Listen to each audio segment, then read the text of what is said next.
All right. I would like to call the City Council meeting for April 21st, 2015 to order. Would the clerk please call the roll? Bush. Here. Soldner. Here. Pyros de Carvalho. Here. Dave Line. Here. Prowett. Here. Pledge of Allegiance. I pledge allegiance to the flag of the United States of America and to the republic for which it stands, one nation, under God, indivisible, with liberty and justice for all. All right, and this morning's prayer is given by Gary Getting with Hutchinson Friends Church. Shall we Thank you. pray? Father in heaven, we thank you for this beautiful day that you've given us. We appreciate living in this community and the many benefits that are ours. We are grateful for those who serve in this chamber and those who recently ran and were elected to serve as well. We pray for guidance and direction, for wisdom in all things. In Jesus' name, amen. Amen. Amen. Thank you.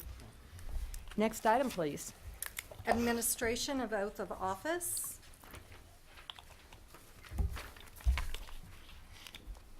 If I can have Mr. Deckett come forward first. Sorry, Dave. Next. And if you can raise your right hand, please, and then just repeat after me. I, Stephen Deckett, I, Stephen Deckett, do solemnly swear do solemnly swear that I will support the Constitution that I will support the Constitution of the United States of the United States and the Constitution of the State of Kansas, and the Constitution of the State of Kansas, and faithfully discharge the duties and faithfully discharge the duties of council member for the City of Hutchinson, of council member for the City of Hutchinson. so help me God. So help me God. Okay, and if I can just get your signature, please.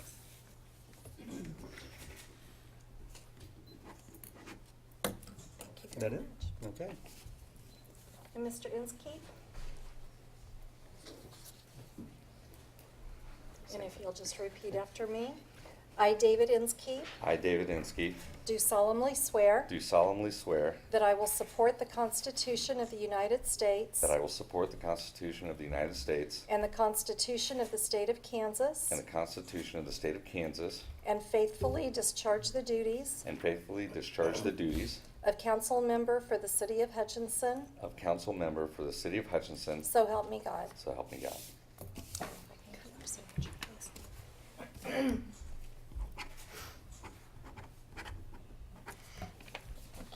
you. Now I'm going to do for two things, okay? Okay, Jade.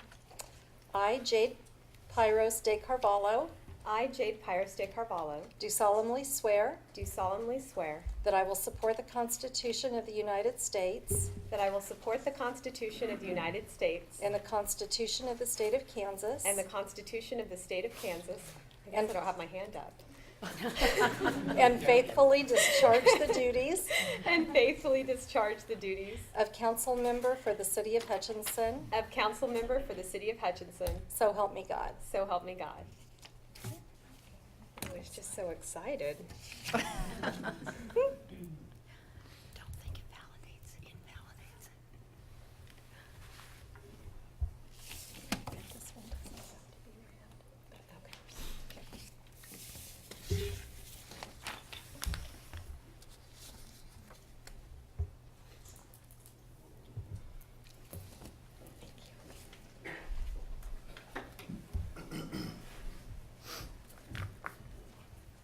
Okay, we're gonna. Us. Changing of the guard. Do this before the election. Yeah. Well, if you've drunk from it. Then- yes. You guys wanna Still obligated to Jade, if you wanna- vote whether your I hand do was up or use- not. slide over, yeah. We can rearrange chairs later, but just grab one. They're gonna take their plaque. Yeah, we'll do Yeah, that. Welcome. Yeah, sure. Yeah. Come join us. Yeah, yeah, you just- All right. Yeah, that's all right. We'll call you back up. Either that, well, who knows? I just kind of go where they tell me.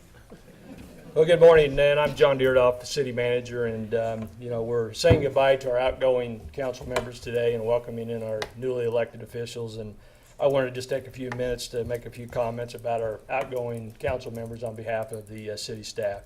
the first thing I want to do for Bob Bush is, for years, 8 years, as a matter of fact, we always have these study sessions, and I always say we'll have some fruit or we'll have something nice to eat, healthy to eat.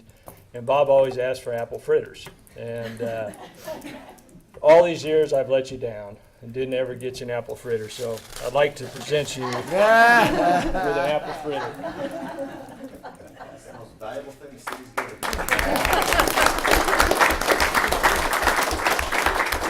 But seriously, just want to, first of all, thank both of you for your commitment and service to the community. You know, the city staff, we've enjoyed the relationship that we've developed over the past 8 years, and you may not have always agreed with staff or our issues or recommendations, but you're always very respectful of our thoughts and our recommendations, and we really do appreciate that.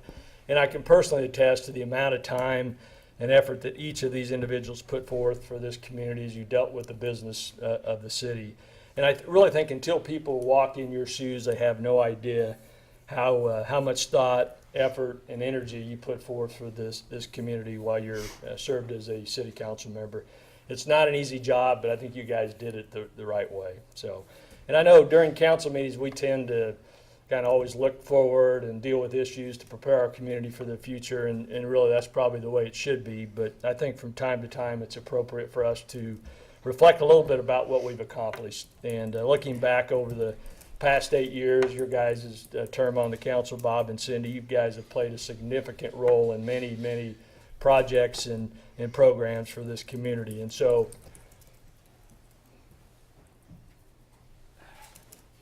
as a gift from the city staff and city council, we attempted to put together a kind of a pictorial that highlights some of your accomplishments over the past years. And you know, certainly this doesn't represent the body of work that you all did, but I hope it's symbolic of some of the great work that you did for this community. And I'll present this to you when you come up a little bit later. We have one for each of you. You don't have to fight over it. So, but it has been a pleasure. And I was kidding with somebody the other day that as a city manager, you work with a lot of elected officials and been with you guys for 8 years, and it's almost like 8 years of training is down the drain. I mean, That's how we feel too. Yeah. But what I've really enjoyed about Bob and Cindy, I think, is just the different styles that each of them brought to the council, and how you guys approached issues differently, and the respect that you showed for others' opinion, not only staff but also your fellow elected body. You guys didn't always agree, and we know that, but you debated and you disagreed with class, and it was very impressive. And again, I think you guys did it the right way. So with that, our community is certainly much better off today than we were when you guys took office 8 years ago. So congratulations on a great job.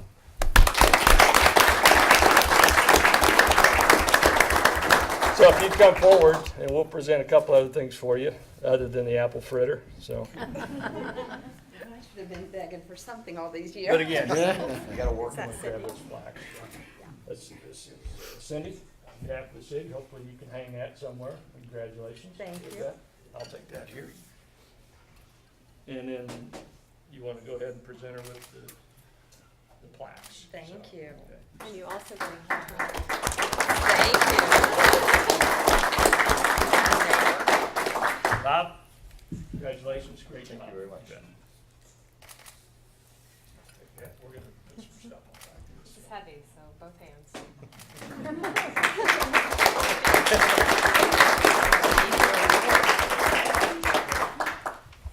You guys want to say anything or not? Go ahead. Oh, sorry. I don't have a lot to say. I thought Bob would fill the time. Just what an honor it really has been to serve on council, and this has truly been one of the most learning experiences of my life, and a really great experience. I know I've commented before that I think I got into this with a shove on the back is how I arrived here, but I'm really glad I did, and I think I'm a lot better for having done it. So thank you.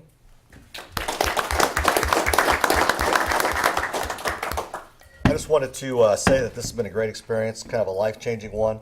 I want to thank the council members that put up with me for so many years, additional council members that are here today to come by to see. It's been wonderful. I appreciate the public's input and the comments. I I had a 30-minute discussion this morning with the lady that cuts my hair, which never takes 30 minutes, as you can imagine, but she had some issues with the budget that she had to go over with me, and I said, it's really not my problem anymore. She said, well, you still have to listen to it. So, but anyway, it's been a great experience, and thank you very much, and I appreciate it. And everybody's been very respectful and diplomatic, and it's been a great experience. So again, thanks.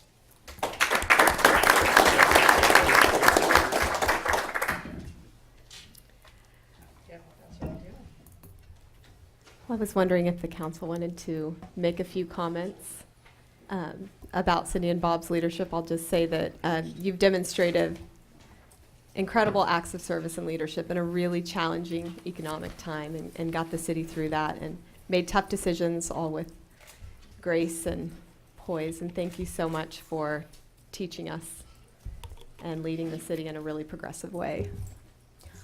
I just want to say we will miss you. We have enjoyed working with you and appreciate all that you have done. And I'm not going to talk anymore. I'm having a hard time talking. Well, I'd certainly echo those comments, and I'd just like to say to both of you what great listeners you were, and particularly for myself coming on the council 2 years ago, that you listened, you kept an open mind, you allowed us to mature in this position, and your great leadership has been demonstrated on a whole host of wonderful projects. So you've been wonderful for the community, and we thank you. Thanks, John. Thank you so much. If I might, I look forward to serving with the four other folks here, but I rue the lack of opportunity to serve with the two of you. Having watched you a little more closely over the last several months, I've enjoyed and learned just from that short time as well. And I want to echo Steve's comments as well, and thank you for your service. I'm sure Steve and I hope that we're equal to the task of filling your shoes. I don't know if they can be filled, but we'll certainly put in the hard work to try and live up to that. Very good. Thank you both. Next item, please. Item 5, election of mayor. Okay.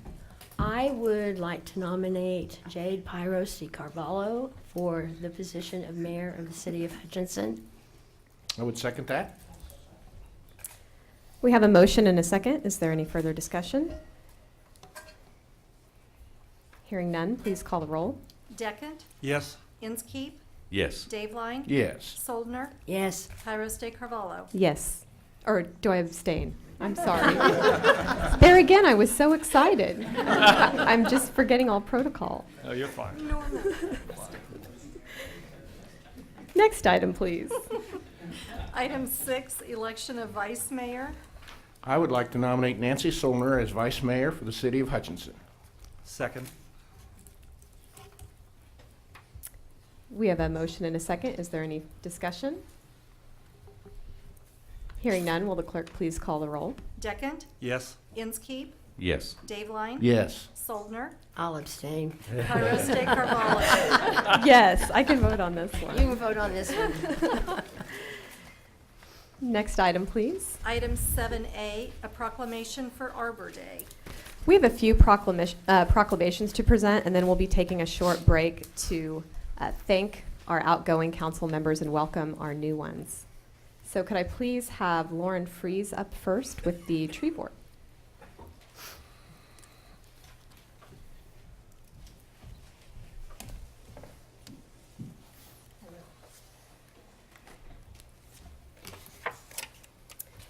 Whereas in 1872, J. Sterling Morton proposed to the Nebraska Board of Agriculture that a special day be set aside for the planting of trees, and whereas this holiday, called Arbor Day, was first observed with the planting of more than 1 million trees in Nebraska, and Arbor Day is now observed throughout the nation and the world, and whereas trees can reduce the erosion of our precious topsoil by wind and water, cut heating and cooling costs, moderate the temperature, clean the air, produce oxygen, and provide habitat for wildlife, and whereas trees are a renewable resource giving us paper, wood for our homes, fuel for our fires, and countless other wood products, and whereas trees in our city increase property values, enhance the economic vitality of business areas, and beautify our community, and whereas trees, wherever they are planted, are a source of joy and spiritual renewal, and now, therefore, I, Jade Pyros de Carvalho, Mayor of the City of Hutchinson, Kansas, do hereby proclaim April 24, 2015 as Arbor Day in the city of Hutchinson and urge all citizens to celebrate Arbor Day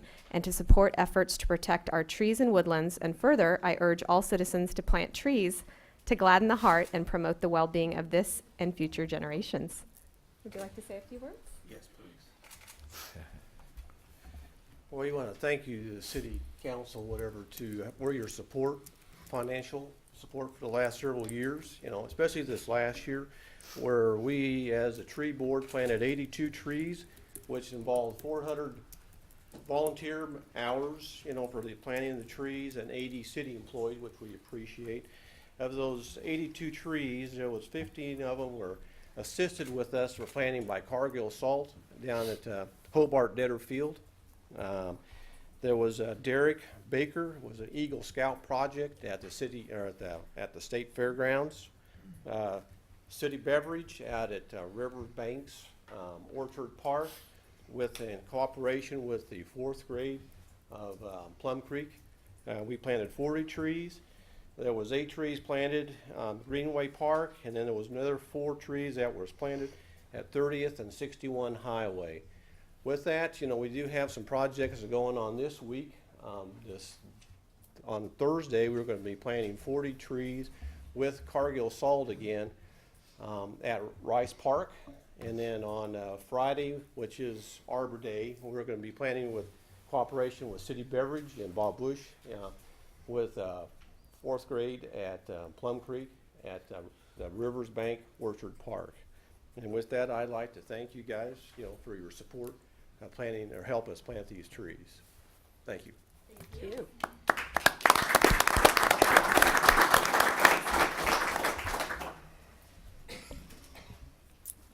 Next item, please. Item 7B, a proclamation for Cinco de Mayo Day and Cinco de Mayo celebration. Can I have Esther and Ari join me? Thank you. Whereas one of Hutchinson's greatest strengths is its diversity, and we appreciate the culture and history of our various communities of people, all of whom add to the greatness of this state, and we are therefore pleased to join with the Mexican-American population in celebrating Cinco de Mayo, which commemorates an event of historical significance and profound meaning to its people, both in the United States and in the homeland of Mexico. And whereas each year Cinco de Mayo recalls the indomitable spirit of the Mexican people, who continue to make significant contributions to our state and nation, and also serves to enhance appreciation among us all for precious freedom and its value in our daily lives. And whereas this event, marked by festivities that illustrate the pride of the Mexican community, is a fitting means by which to commemorate a defining moment in Mexican history, and it is furthermore appropriate that people of all cultural backgrounds join with our Mexican-American friends in celebrating the two ideals of friendship and liberty which Mexicans and Americans have fought to protect ever since the 5th of May, 1862. Now, therefore, I, Jade Pyros de Carvalho, Mayor of the City of Hutchinson, Kansas, do hereby proclaim May 5th, 2015 as Cinco de Mayo Day and May 2, 2015 as Cinco de Mayo celebration in the City of Hutchinson, and invite the community to become involved in this celebration. Okay, thank you. Would you like to say a few words? I would just like to say thank you and invite everyone out. It is May 2nd. It's a day of family fun. Everyone is invited. We have a lot of activities planned for all ages. We have a free kids duck race in the morning. We have a free kids color run. We have a merchant pong, which is going to have other merchants that are in the downtown area participate. We also have our delicious food that will be out there. We're going to have traditional Mexican music and some traditional Mexican dance. So I invite everyone to come out, enjoy it. It will start at 10 in the morning and will end at about 11 o'clock in the evening. So please come out.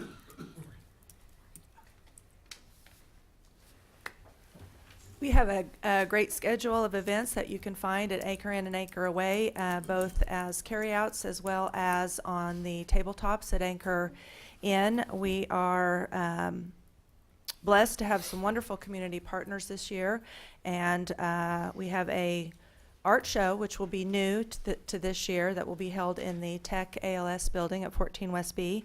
We also have the community the Family Community Theater joining us for performances of the Gypsy Queen at Pizzacco's throughout the day.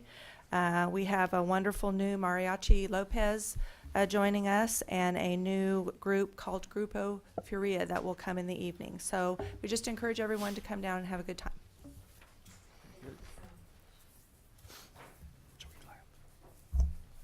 It's always a fun event. Next item, please. Item 7C, a proclamation for Reno County Crime Victims' Rights Week.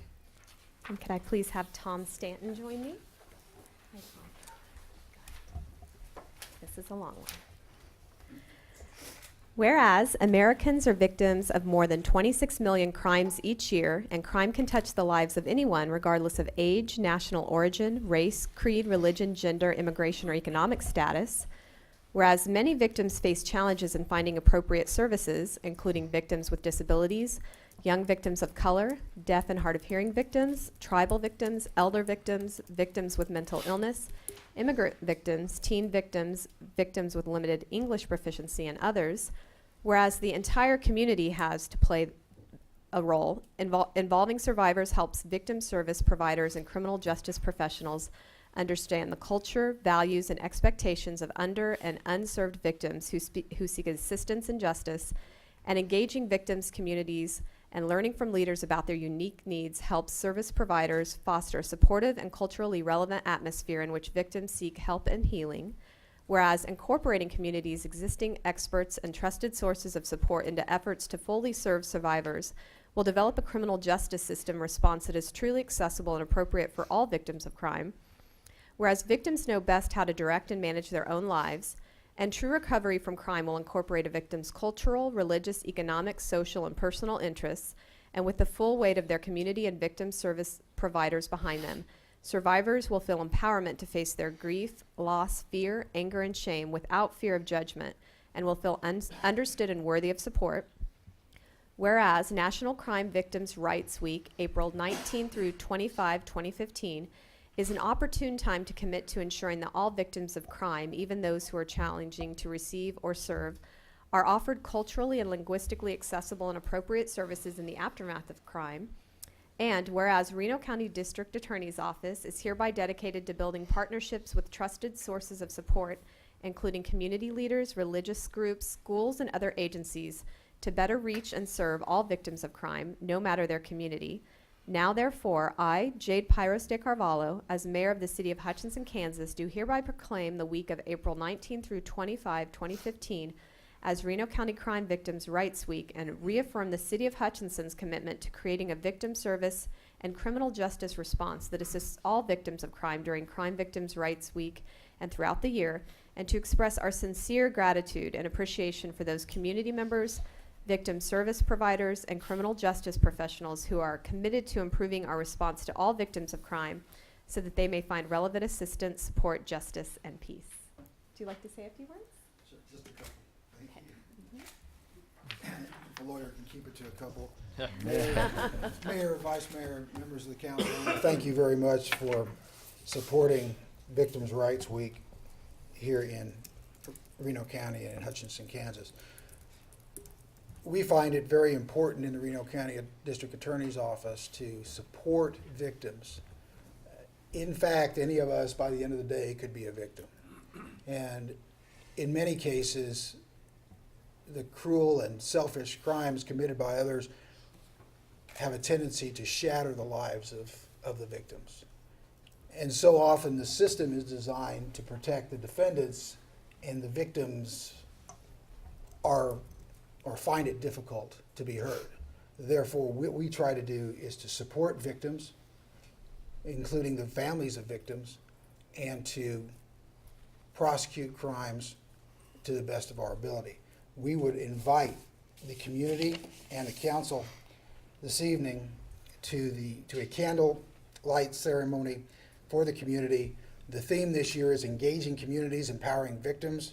It will be held this evening, as I said, at 7 o'clock in the Veterans Room of the Reno County Courthouse. That's in the basement. The community is invited, and what we will be doing is we will be recognizing victims of crime in the past in this community and seeking to support them and in fact trying to find ways of better supporting victims. So if you would like to come, we would appreciate your attendance at that particular event, and we thank you again very much for supporting the rights of victims in this county.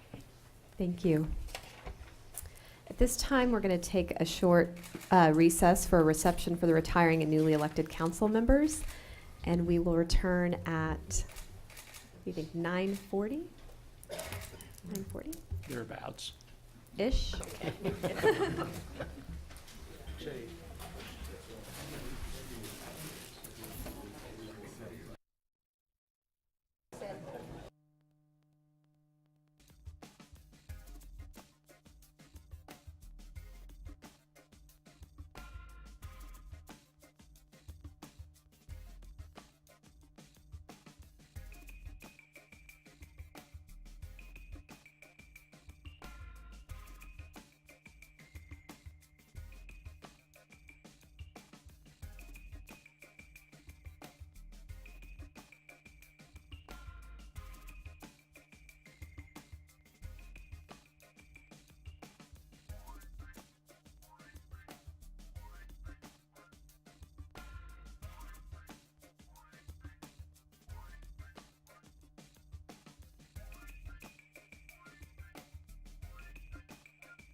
Are we on? Yes, we are. Thank you, Todd. Next item, please.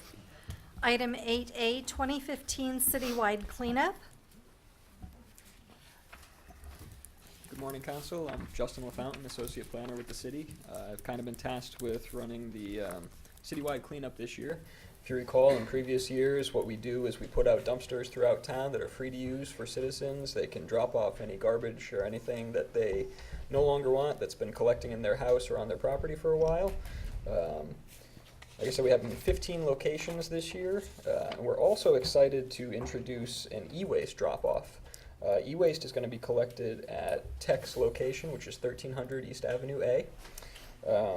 It's going to be collected on Saturday only from 8 to 4, and this is all taking place this weekend, Saturday and Sunday, April 25th and 26th. It should be a good event. We're excited about it. We've been doing a little bit more advertising than usual. If you go around town, you'll see some signs up and locations where dumpsters will be this weekend. And mattresses will also be collected at 2 locations, at First and Lorraine and 9th and Whiteside. So if you have any questions, I'd be more than happy to answer. And thank you very much. Thank you, Justin. Next item, please. Item 8B, oral communications from the audience. This is the portion of the meeting dedicated to comments from the public. If you'd like to address the council on any item that is not on the agenda, please come to the podium, state your name and address, and please limit your remarks to 5 minutes.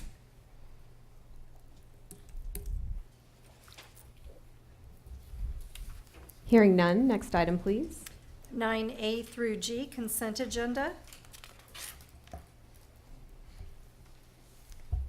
Is there any discussion or a motion on the consent agenda? I would move to approve the consent agenda and authorize the mayor to sign. Second. We have a motion and a second. Is there any discussion? Hearing none, please call the roll. Deckent, Yes. Inskeep, Yes. Dave Line. Yes. Soldner, Yes. Pyros de Carvalho. Yes. Next item, please. Item 10A, consider ordinance for additional sales tax levy. Paul Brown, City Attorney. You have before you a proposed ordinance to actually levy the tax that was approved by the citizens of Hutchinson for the sports arena. It is 0.35%. Upon approval of the levy that is sent to the State Director of Taxation, they will begin collecting such tax as soon as possible. I can tell you by regulation it says October 1, but they think if we get it to them soon, and they've already asked for some of that information, it will actually be implemented July 1. Which is why you see some of that language on there that says, or as soon thereafter as it can be collected. But this is the actual levy of the tax for the sports arena project, and we would ask the council to approve that. Is there any discussion or a motion on this item? I think the voters have spoken very favorably. So with that, I would move to approve the ordinance for additional sales tax levy as outlined and recommended by staff. I will second. We have a motion and a second. Is there any discussion? Hearing none, please call the roll. Deckent, Yes. Inskeep, Yes. Dave Line. Yes. Soldner. Yes. Pyros de Carvalho. Yes. Next item, please. Item 10B, consider resolution amending construction bidding process. Paul Brown, City Attorney. Council, this is an amendment to an existing resolution regarding the construction bidding process.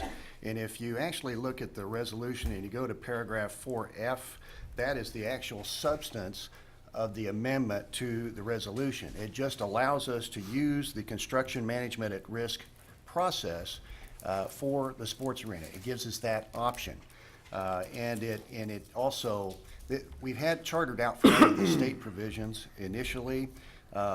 This particular item is also not a part of paragraphs 2 and 3 in that resolution because it's a different type process. And you'll hear more about that because there's subsequent matter coming from the city manager that will explain that. But you'll see a very broad definition of the construction management at risk service method of construction by design. We want it to be very broad so that we don't limit the city in implementing the process. Paul, are you or John going to outline some of the benefits to the taxpayers of using this particular method? Yes, we will, and later on the agenda we've got we've got that item that we'll proceed or request to proceed with a request for qualifications, and this action is simply just Great. adding that as a possible use. Whether we ultimately or you ultimately agree to do that, that decision will come at a later date. But if we don't modify the current resolution, you don't We have don't have that that option. option. So that's why the amendment is being made. Is there a motion? Another question, if I may, please. Go ahead, Steve. You mentioned it's relative to the sports arena, but it can be used in any future Absolutely. construction project as well, Absolutely. correct? It's not specific to the sports arena, except that I know that that's coming up right on this same council agenda, but it could be used for any number of projects. This is kind of an unrelated question, but Paul, I think I'm in the right section here. That's section 2 under the resolution. That it talks about the sealed proposals for building and construction projects, allowing for projects more than $25,000 to be bid. I guess my question is that how long has that $25,000 been in place? And is it time to consider, and I don't want to delay this, is it time to consider raising that $25,000 to something greater than that? Would it? It's been in place for, well, I couldn't answer that, but I suspect many years, and certainly we could look at that. And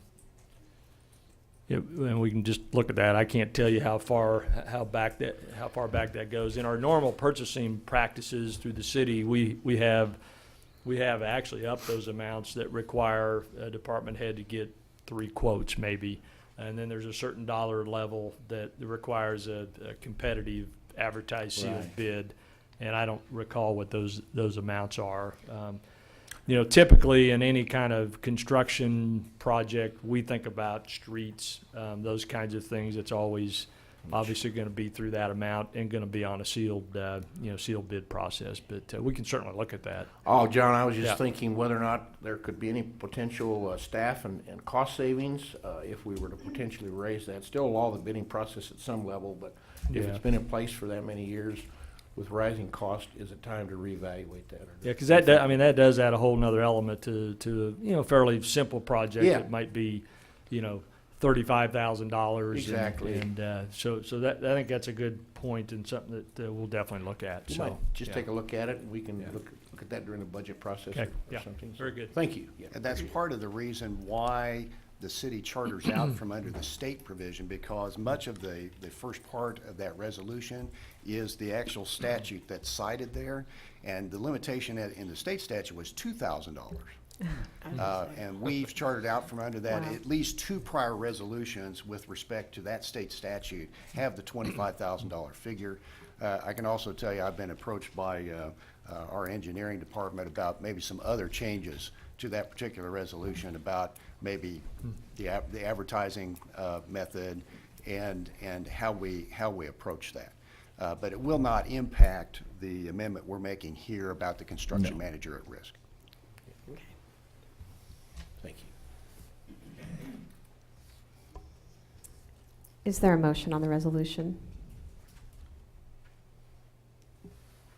I move the resolution be approved. We have a motion. Is there a second? Second.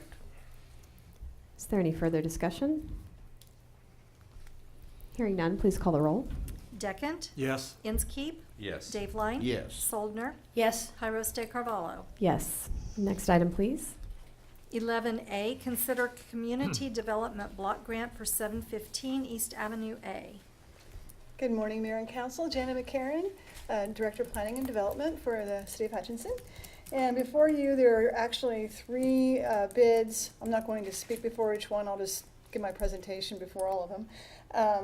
For the Community Development Block Grant Awards, the city was awarded, as you guys may be aware, some of you may not though, a $400,000 grant from the Kansas Department of Commerce in August of 2014. And these are the first 3 houses to go out to bid and actually be rehabilitated, hopefully, if you award the bid.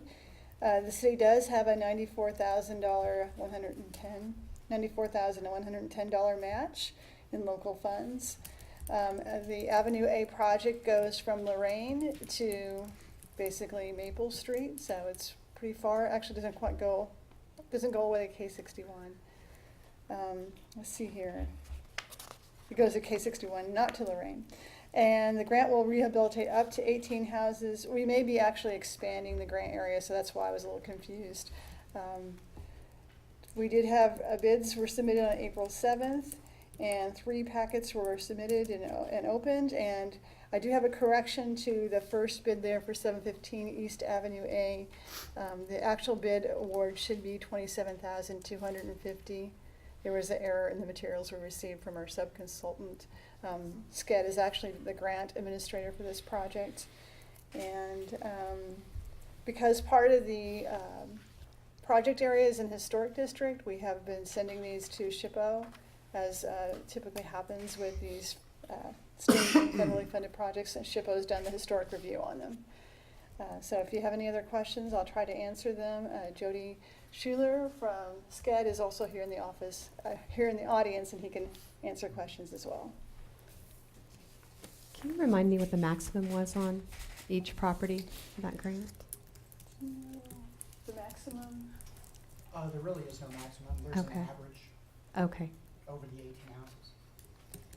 One issue that we've been experiencing is that the houses in this particular project area are very large, and it's costing a little bit more. The quotes are coming in higher than if we had picked a district that had, smaller houses. This just costs more to rehab a larger house. What sort of work is being done? I don't need an item by item, but just kind of generally what sort of work's being done. Generally, we can do siding, windows, door replacement, any type of health and safety measures, which would include furniture replacement, making sure that the house is breathing right. We also do roofing, guttering, anything to protect the structural integrity of the house itself. It's supposed to be anything that we do to the house is supposed to last 20 years minimum. Most things that we do, we try to make sure that we do it in a quality that will last longer. Thank you.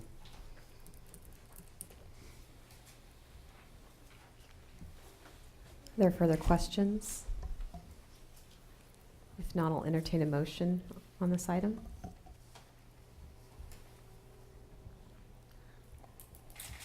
I motion to accept the recommendation of the South Central Kansas Development District to award the bids. Is there a second? Is that as amended? Right, so the first bid there should be $27,250. $27,250. As amended to $27,250. And each of these properties need to be voted on True, separately, as 715 East I Avenue understand. A. Okay. Is there a second? Oh, I'd second.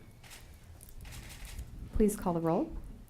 Deckent? Yes? Inskeep? Yes. Dave Line? Yes. Soldner? Yes. Pyros de Carvalho? Yes. Next item, please. Item 11B, consider community development block grant for 801 East Avenue A.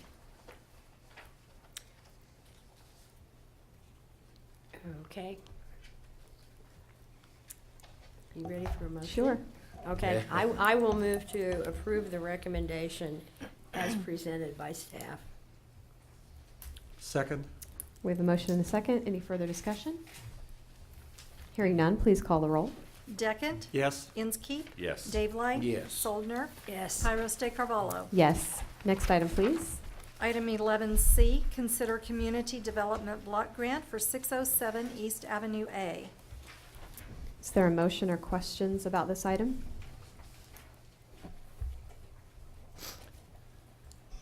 I move that we approve the block grant for 607 East A as presented by staff. I'll second. Please call the roll. Deckent? Yes? Inskeep? Yes. Dave Line? Yes. Soldner? Yes. Pyros de Carvalho? Yes. Next item, please. Item 11D, consider sale of city property on East 4th Street. Mayor and council, the city of Hutchinson owns a parcel of land that measures just over 6 acres, 6.43 acres. It's adjacent to the old OB school out on East 4th. And since 1950, this property's actually been leased to USD 313 for use as school grounds, essentially playgrounds. And as you can tell from one of the arrows in your packet, there was a time where they've actually added some buildings, additions to their facility that are actually on city property. And as you know, the school's been closed, and now USD 313 is interested in disposing of that building, and apparently has interest in from some prospective buyers. But due to this, this title needs to be cleaned up where this property becomes one, is their goal before they can proceed for selling. And we have not done appraisals or anything like that to determine a value. The thought was that 313's been a good partner with the city over the years, and so essentially we've established a value of $500 per acre for a total of just $3,250. And as we found out since then, there are some steps that we've got to go through because this land was granted to the city by the federal government as part of an airport project years ago, and I can imagine the steps we're going to have to go through. I just don't know what they are yet. And so what we're asking today, I think, is just for approval to proceed with the sale of this property to USD 313 for $3,250 once we've accomplished all that we need to accomplish to dispose of it. And as I said earlier, I think that may be sometime. That's just an issue that we just found out about last week. So with that, I'd be happy to answer any questions. We've talked about it internally and really see it of no future need or use, for the airport. Last thing we want to do is sell it and then have to buy it back for probably 10 times what we sold it for. So we want to be very careful about that. So, but I think this is fairly critical for USD 313 to be able to dispose of that building, that property, because there is in fact buildings, structures actually on city property. So with that, we'd be happy to answer any questions that you might have. I assume 313 is agreeable to the price. Have we gotten to that point? Basically, their request was for no dollars, and I've communicated with the superintendent that we would probably present more of a nominal fee, and he agreed to a nominal fee, although it depends on what your definition of nominal is. But I think this is fairly insignificant in light of that overall project and what they're going to do with it. So. And again, we didn't get appraisals or anything, and we can do that, but there's a cost involved in that, and so anyway, with that, John, I assume that through this whole process that the city will be indemnified for any environmental. I'll let Paul answer that, because that is kind of an area we all know that's got a history there, how that all works. I'm not sure we walk away from anything there, but well, that area has been examined, so there's not much question about what's out there, and the uses have not changed over the years. It's basically the vacant area around, and it's not the tract we're talking about is actually in the city. But if you look at the diagram, literally the city limits and the parcel property go along the north and west walls of that building. So the rest of it is on the city tract. And no, we're not assuming any environmental liability beyond what we've already got.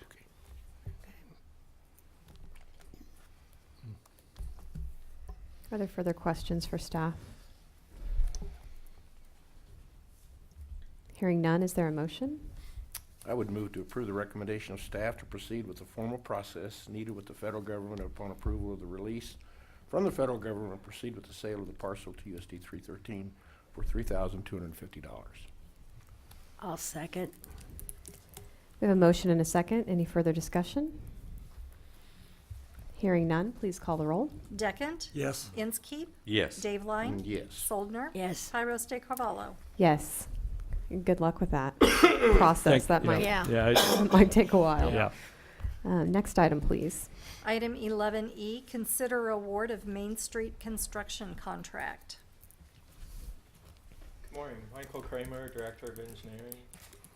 Last week, we bid the Main Street project from 23rd to 30th. Our low bidder was Cornejo and Sons at $2.91 million.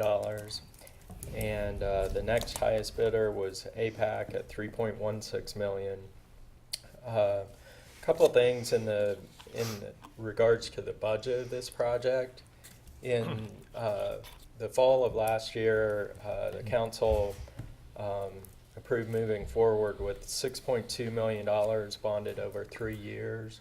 We're obviously well over that, so I kind of wanted to explain where we're at with that $2.9 million bid.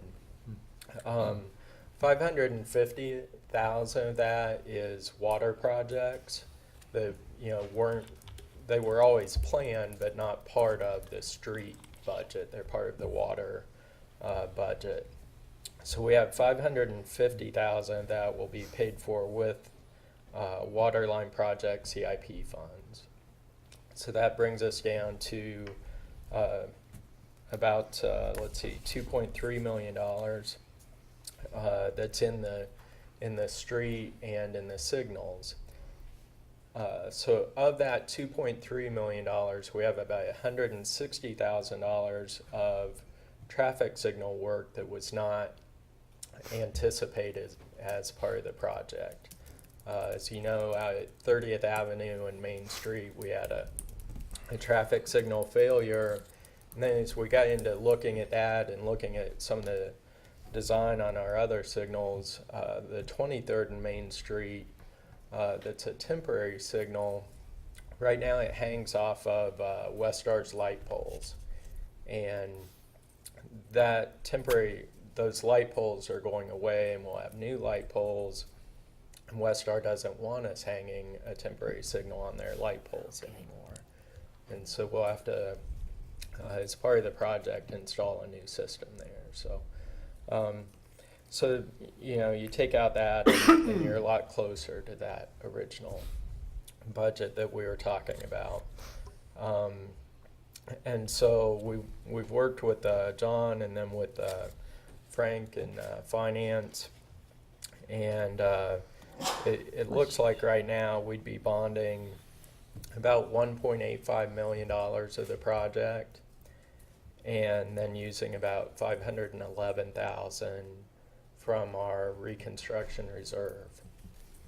Part of the reason we're able to do that and be able to pull that much from our reserves is our Waldron Street project was about $300,000 under budget. So that kind of helps balance out this project. So that kind of covers the budget a little bit, where we're at.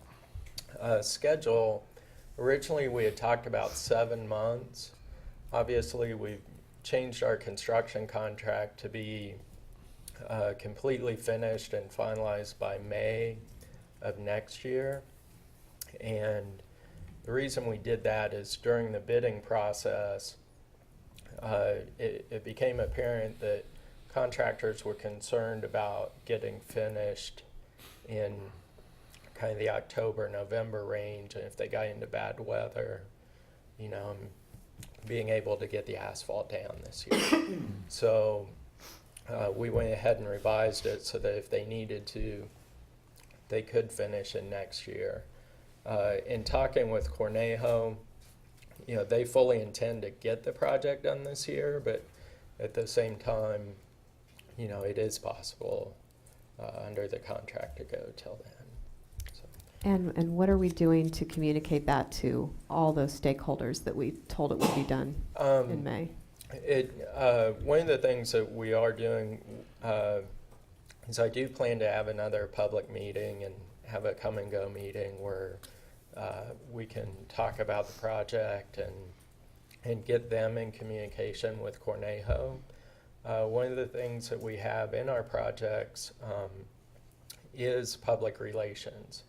And so the contractor is required to do public relations, have a phone number that folks can call specifically for the project.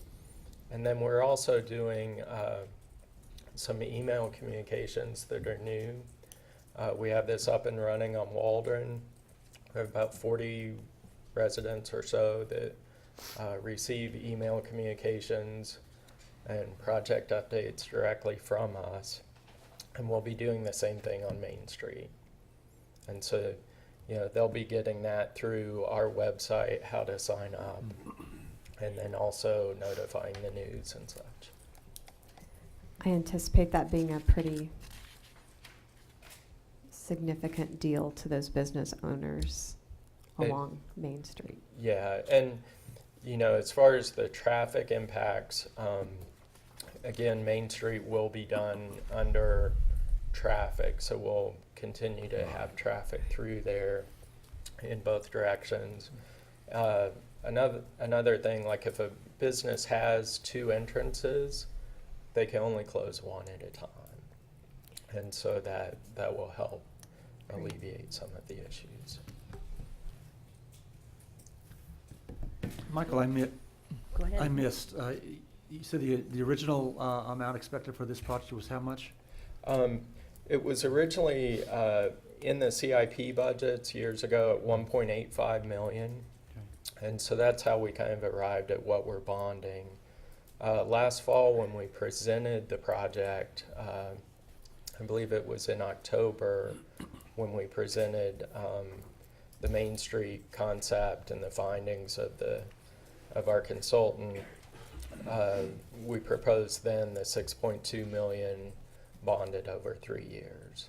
And so the next phase of the project will be approximately, I believe, 23rd to down to 17th, and then we'll have 17th on down to 7th. So kind of breaking it up into 3 projects at about that 6.2 million.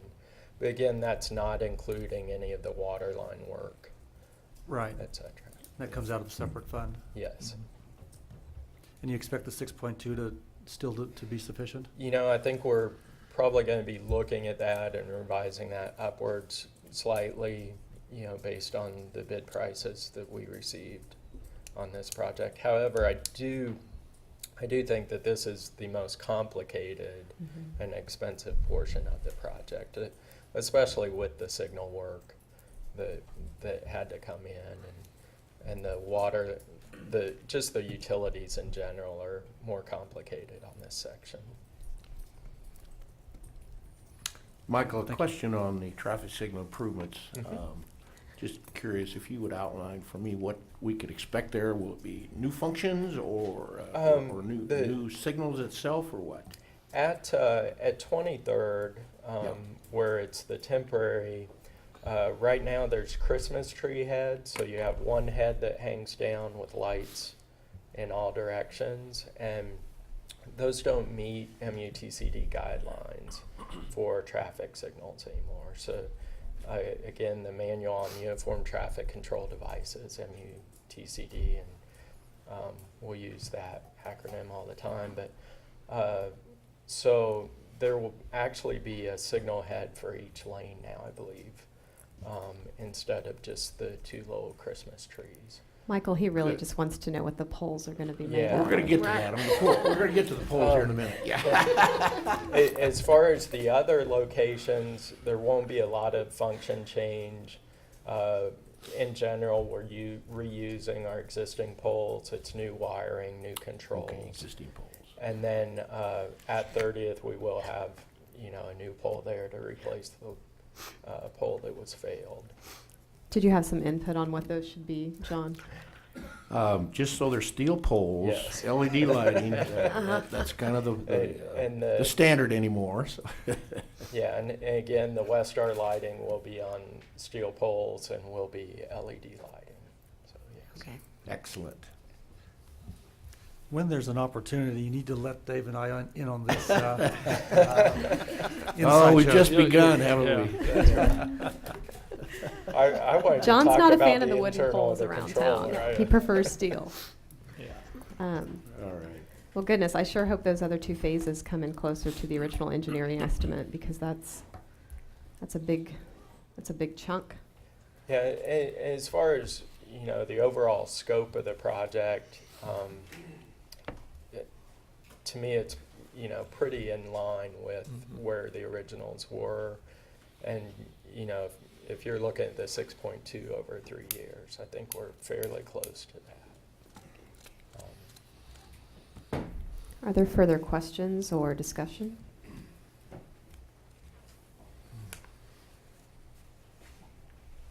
Hearing none, is there a motion?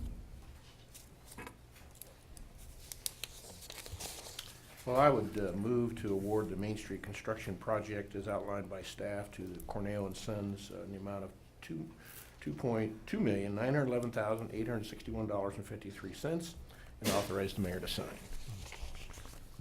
Second. Please call the roll.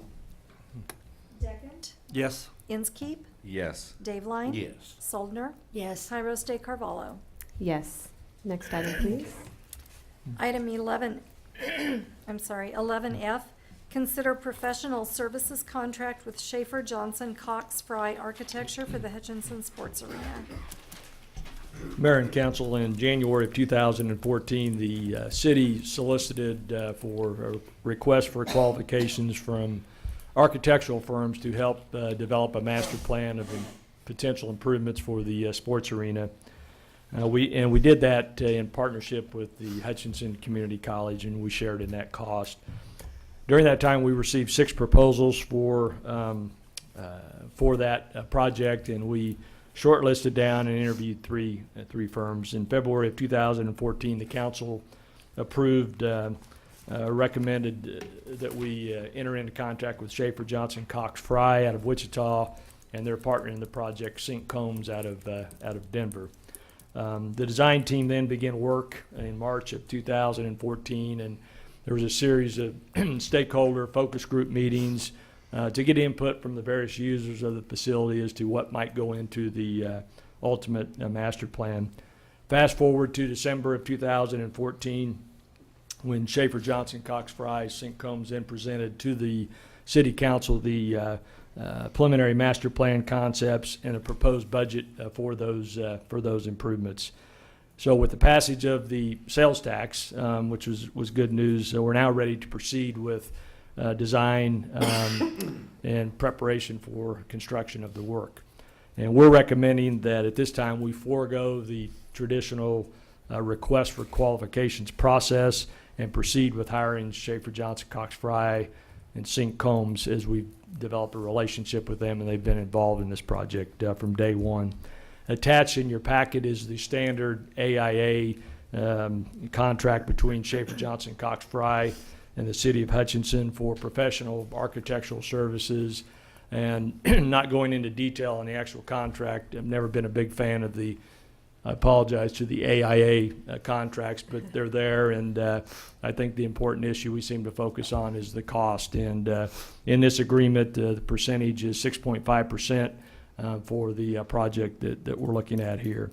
And we believe that's a reasonable architectural fee for the size of project that we're looking at, and we would recommend approval of the contract as presented. I would note that with us in the audience today is Kenneth Cox, one of the principals of Schaefer Johnson Cox Fry, Kenton Cox, I'm sorry, and Gary Haller, who's been working with us on the project from day one. Appreciate you gentlemen being here today. Any questions, comments on this portion? John, you might just take a minute and go over, I looked through that contract there, and I know it's kind of boilerplate, but there's various schedules, and there's a fee schedule that breaks down those percentages, 1 to 3 million at 7.5% and so on.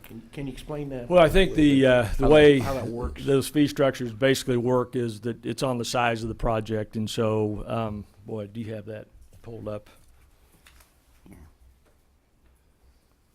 And I guess I'm not sure I can answer the question on the, go back to that.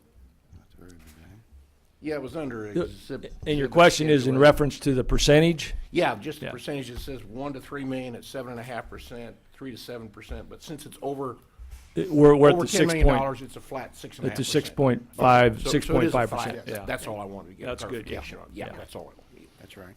I think that gives their fee schedule as the projects are smaller and what that amount might Gotcha. be, Okay. so. Oh, so the 6.5 is over the entire 29, not the first 10 at a different rate? At a different Right. rate. Oh, okay. Very good. Yeah, I misread Okay. that too. That- I'm glad you that's- asked that, John. Mm-hmm.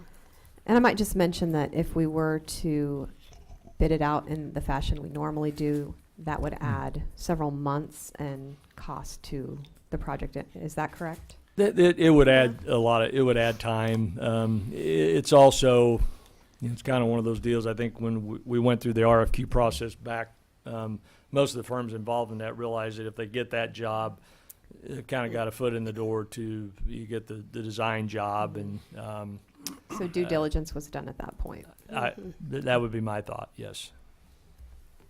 And I would offer that I'm kind of the philosophy, you dance with who brung you, you know, and it seems like it would save both time and money if that way, so I'm leaning in that direction.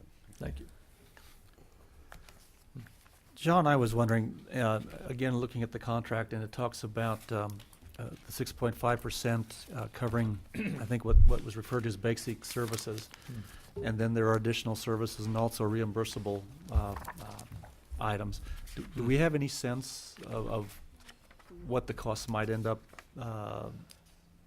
being for additional services and reimbursables? I don't know that I can. I don't know, Gary, if you guys have any thoughts on that. That would be additional, travel, those kinds of things. The good news is that, with Schaefer Capped. Johnson Cox Fry in Wichita, we should be able to lower those significantly. And regardless, the cost as a whole is capped Yeah. by the taxpayers. vote. Do you all, what typically is in the reimbursables? Gary, you want to come up or somebody and?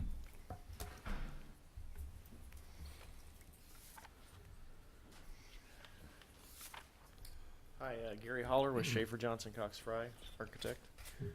Typically, we charge extra services for travel, like John mentioned. Although in the past we haven't charged Hutch Community College for travel. We consider Hutchinson a local city to Wichita, so I don't think wouldn't be charging for travel from Wichita for this project. Additional services may be printing. Anything we might do for bidding purposes.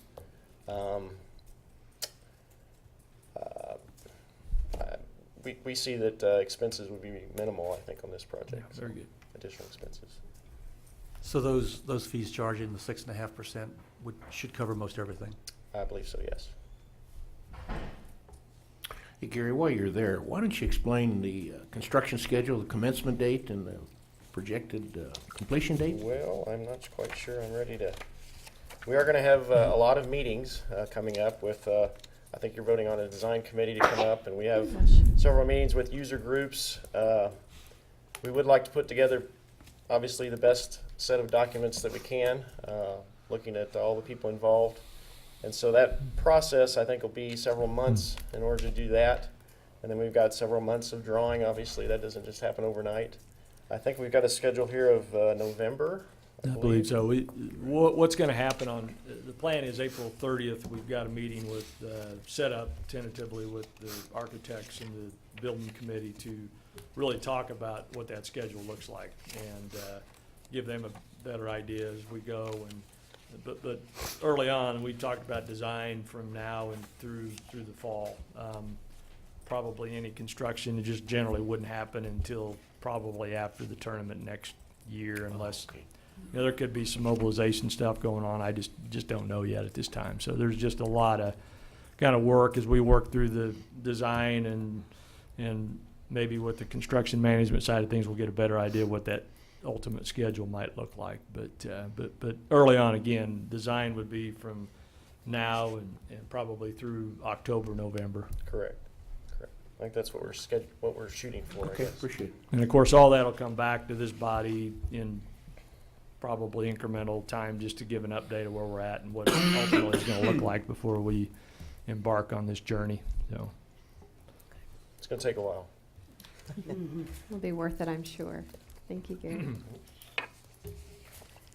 Further questions for staff or anyone else? Is there anyone else who'd like to speak to this item? If not, I'd entertain a motion. I'll give it a try again. Motion to approve the AIA standard form of agreement between the City of Hutchinson and Schaefer, Johnson, Cox, Fry Architecture, Inc.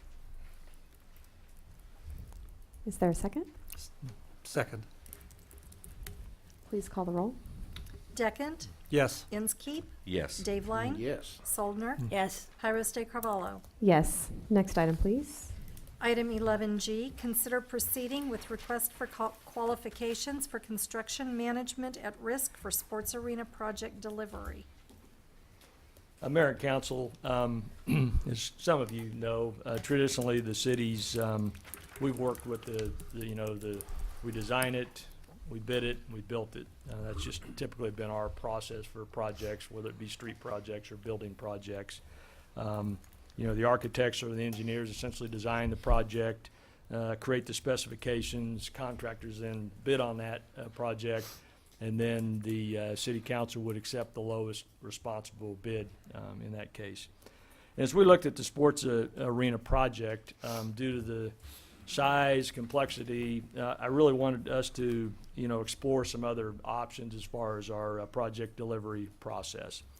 And in the packet, in your agenda packet, I summarized 3 different options that are available to us, and there certainly are others, and also provided some description of that process, the pros and cons of some of those, and didn't really want to go through all of that, but the options I summarized for you was the design, bid, build, our traditional process, design, build, and then the construction management at-risk project delivery system. And again, I don't want to go into the details of each one of those. We can kind of have that conversation as we go. And what I'm really asking today from the City Council is just consideration of using the city or the construction manager at-risk approach as part of our project delivery system on the arena. And under the CMAR, and I'm learning a lot more about this, I've never really did a project with this, but under the CMAR, the construction manager would be on board immediately and would be consulting with the architects early on in the process throughout the design, keep the architect informed on cost, schedules, maybe alternative designs or materials that might lower the cost of that project. They would also coordinate all the work for subcontractors and would hold all of those contracts. We would only have really the one contract. And at or near completion of the design phase of this, then the construction manager would provide for us a guaranteed maximum price. So we'll know before we get into this what that guaranteed maximum price is. Typically in the traditional process, we heard the word change orders and things like that come up, and hopefully I believe this process eliminates that. That would be phenomenal. Yeah. So the construction manager is really obligated to bring the project to completion at that guaranteed price, and then if the project comes in under that, those savings are ours to have. There is a cost. That's kind of, as I look through this, there is a cost to this delivery system. And generally, the construction managers at risk, those fees will be from 2.5% to maybe 3.5% on a project of this size, and that would be in addition to the fees that we just approved for the architectural fees. And early in my investigation on this, I questioned, adding this another layer of cost to this project, but what I find and what I've experienced and what I hear is that traditionally in the design, bid, build, it's very common for the contractor who bids that to bid an amount of maybe 8 to 10% for the unknowns or contingencies, as you often hear the word. And we don't realize that at all. I mean, that if their project works out really well, they've just made that much more money in this process. So.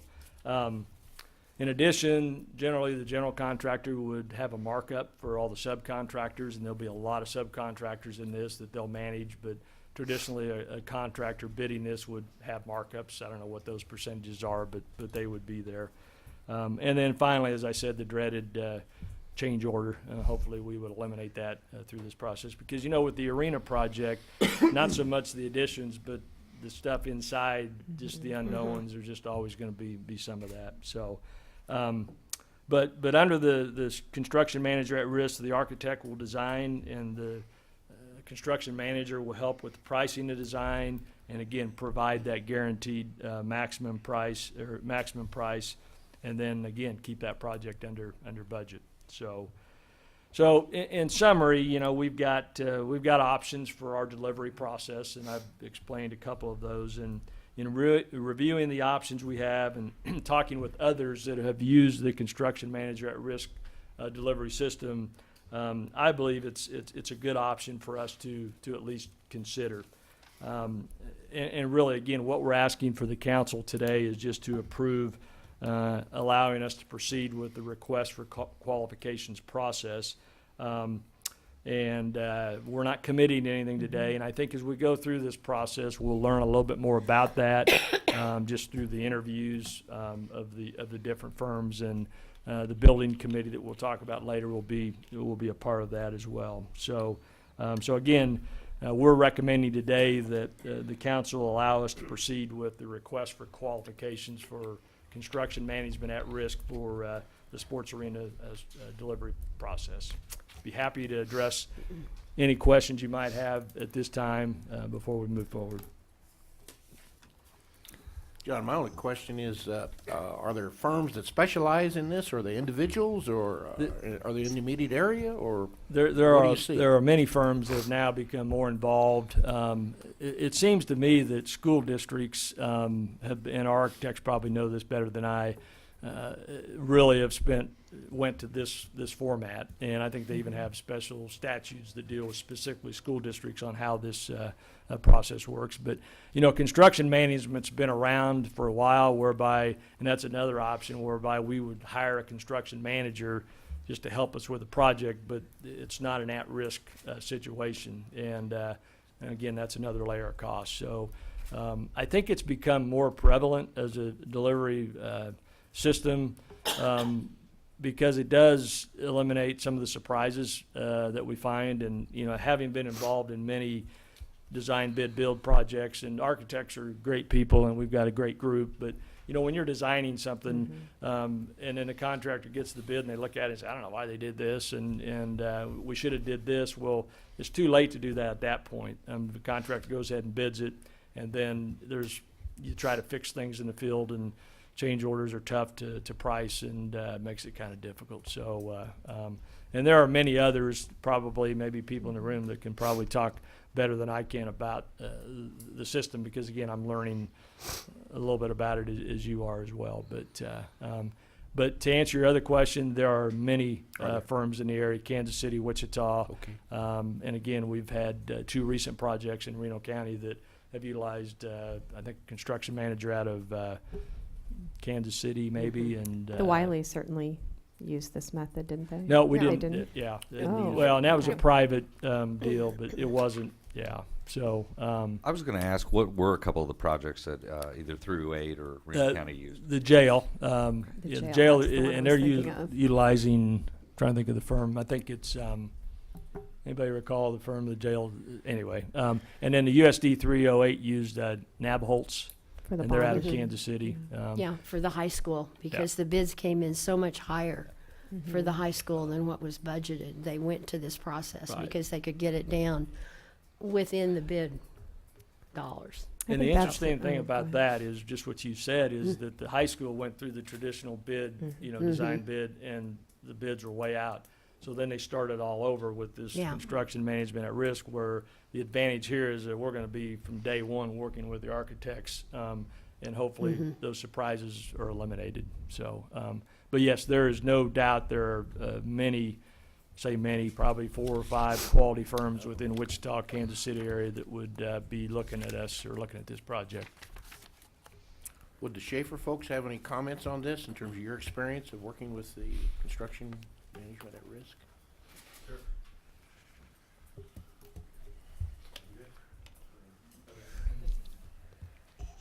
morning, Board, and Council, and Manager.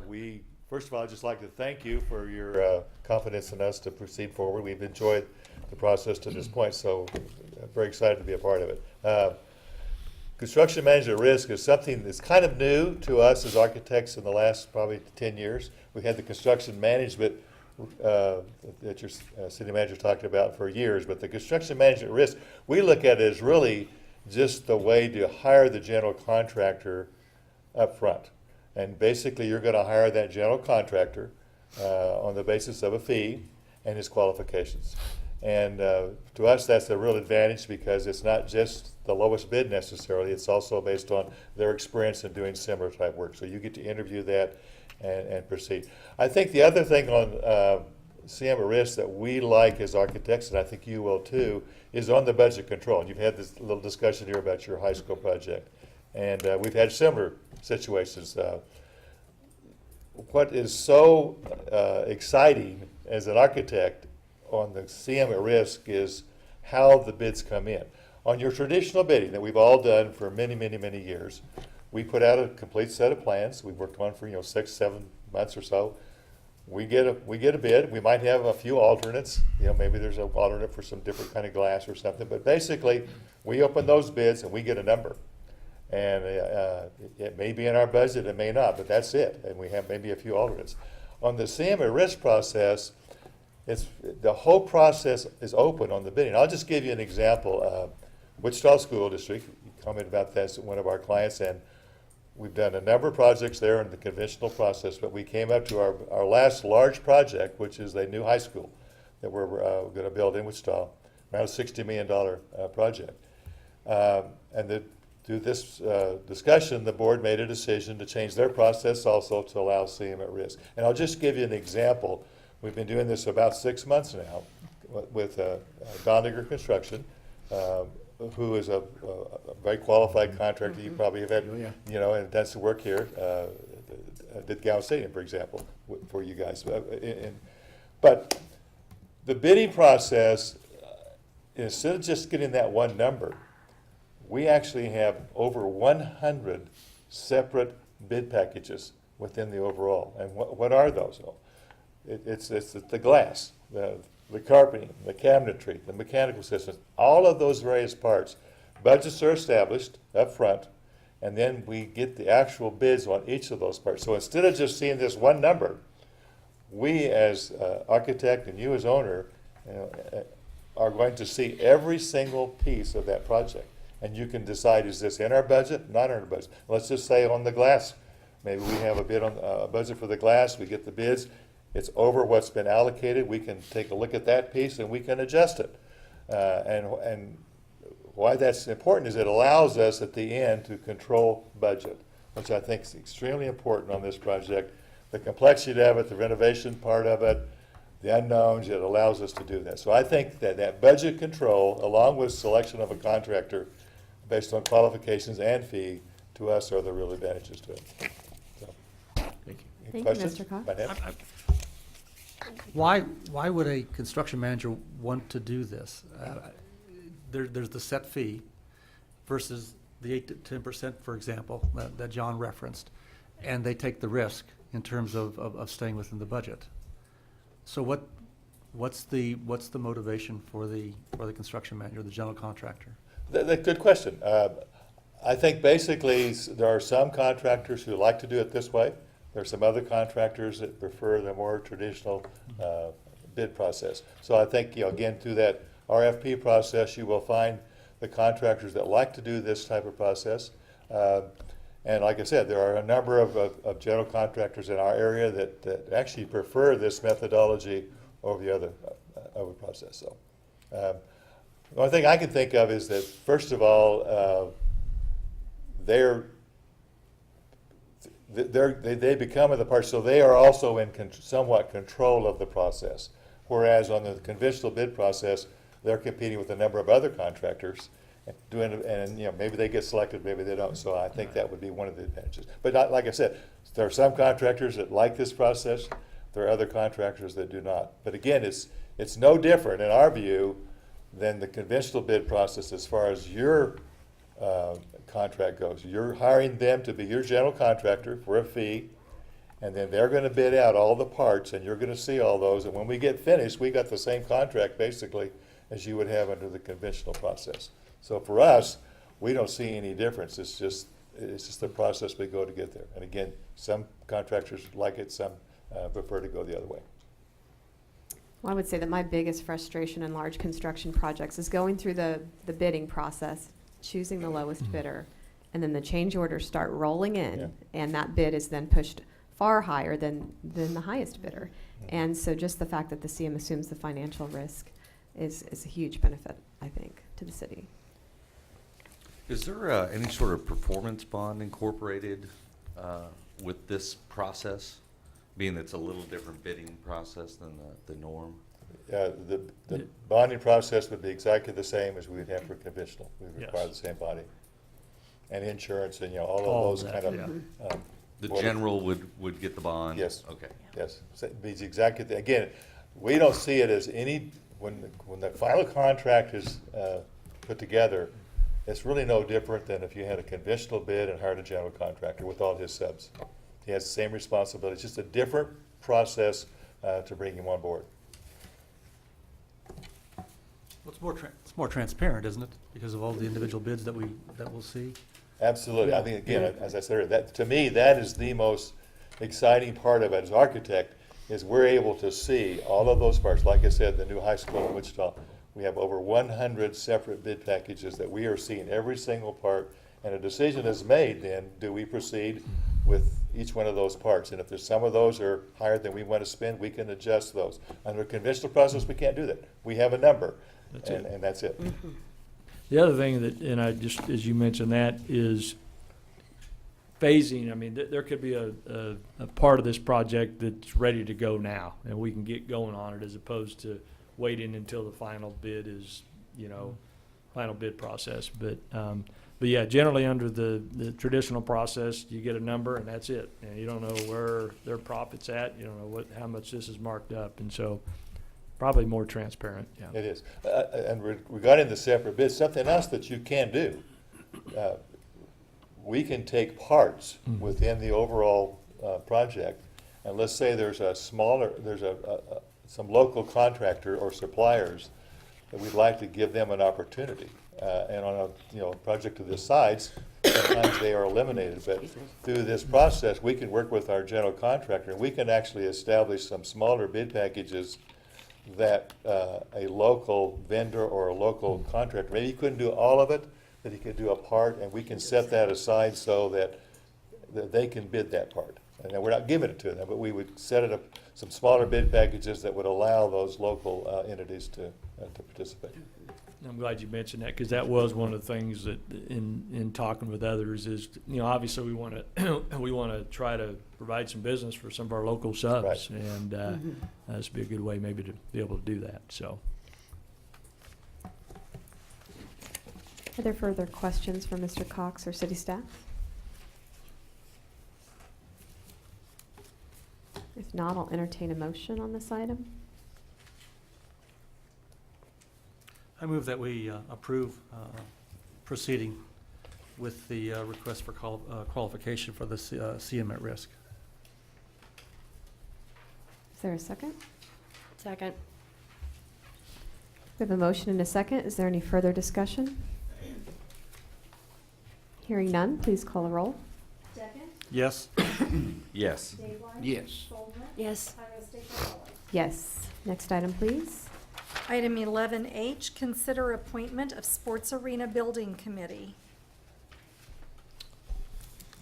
Mayor and council, as we move forward on the project, the council is being asked today to appoint a building committee, and the general focus, general purpose of this committee would be to provide some oversight and input throughout the life of this project from today until we have the ribbon cutting, essentially.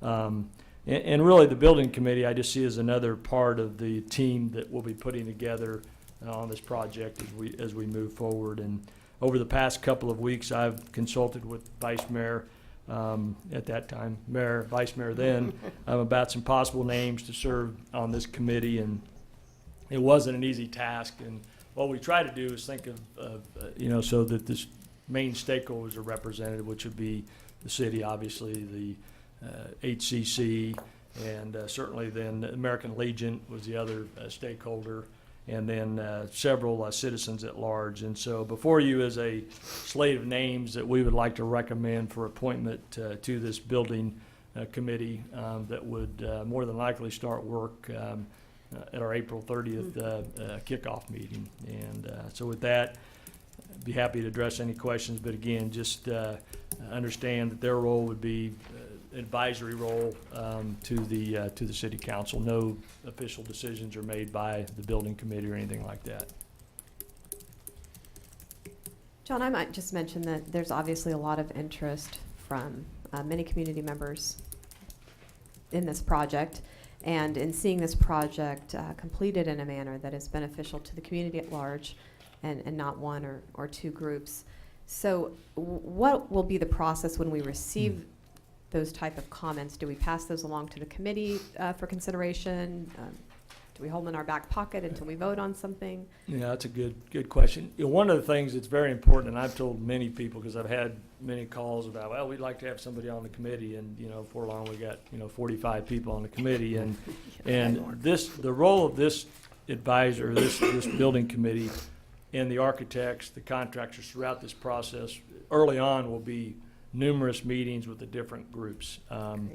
There'll be a conversation with the athletic trainers at the college as to what they see as valuable in their area. There'll be conversations with the maintenance people at the college as far as storage and concession areas and things like that. So I think it's important to note that anybody listening, that there will be plenty of opportunity if you've got an idea, thought, or input. And we need to reach out, because there are people out there that, for example, host volleyball tournaments, and maybe not here but other areas. And okay, what do we need? Does gym need to be a little 3 foot larger, and then we could have this? And those are the kind of things that we need to learn early on in this design package, so when we're all said and done, we don't hear, boy, if you'd have made this 2 foot bigger, we could have did this. And so I think that'll be a critical part of this process. Thank you.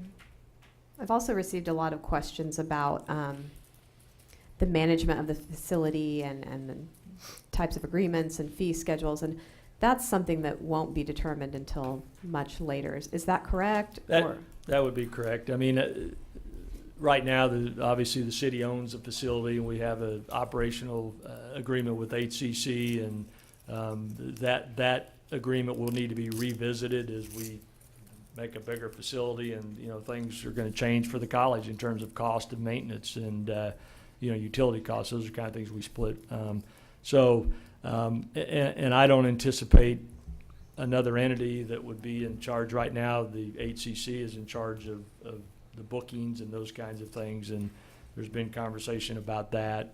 So I see that coming, down the road, but I see that as a contractual arrangement between the city and the college in the future. I don't know if that addressed the concern. No, it or absolutely question. does. Yeah. I have a few people that have emailed that I need to Right. To respond to, and I'll let them know that they can look forward to public meetings that will Right. be available. And I think it's important, and I know the Hutch Winds Committee was very vocal and very straightforward that this is a community facility that we're moving forward on. It's not city, college, and then people need to ask permission. It's a community facility, and we want to make sure that happens, and that'll be part of the conversation with the college or whoever would be the agency that kind of facilitates or handles the bookings and what have you. So, Thank you. Further questions? I do notice we have one of the proposed members in the audience. Would you like to say anything? this would be the opportunity to not appoint him if you. It's your last opportunity. He just came for the cake. Excuse me.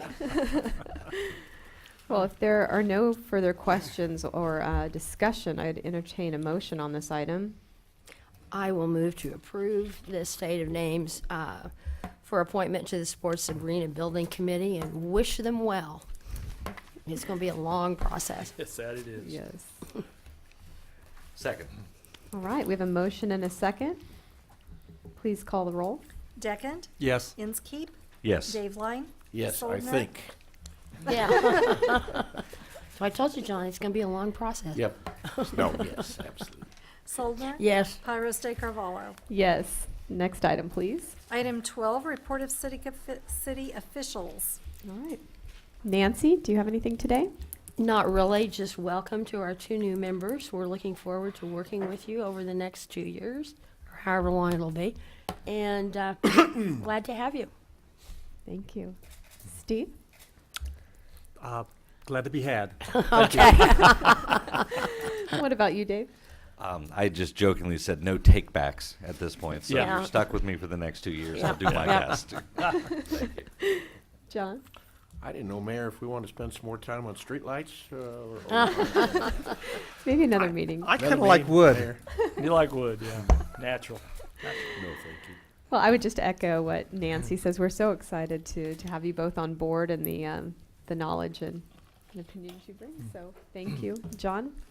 Just a couple things. I sent emails out, or on the weekly report, we talked about the REAP luncheon. I've got a few of you responded. And that's for the new folks. That's a regional economic area partnership, and the city's been a part of that. I think it's 7 or 8 counties in the Wichita, I think Reno County, McPherson County, and just a continued process. And I think the administration there, leadership wants to just make a visit in Reno County, visit with the city and the county. And over the years, we've been not that active in REAP, and so it might be a good opportunity for us to learn, for you all to learn a little bit more about that.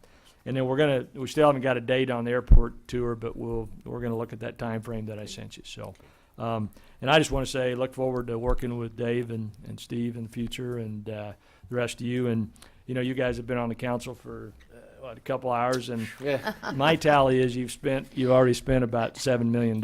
So it's not bad for your first day. So no, just kidding. But look forward to working with you, and certainly the staff is here to help you be the best elected official you can be. That's all I have, Mayor. Thank you. Next item, please. Motion to adjourn. So moved. Second. Okay. Please call the roll. Somebody second. Deckent? Yes. Inskeep? Yes. Dave Line? Yes. Soldner? Yes. Pyros de Carvalho? Yes. John, I will not be available for that thing.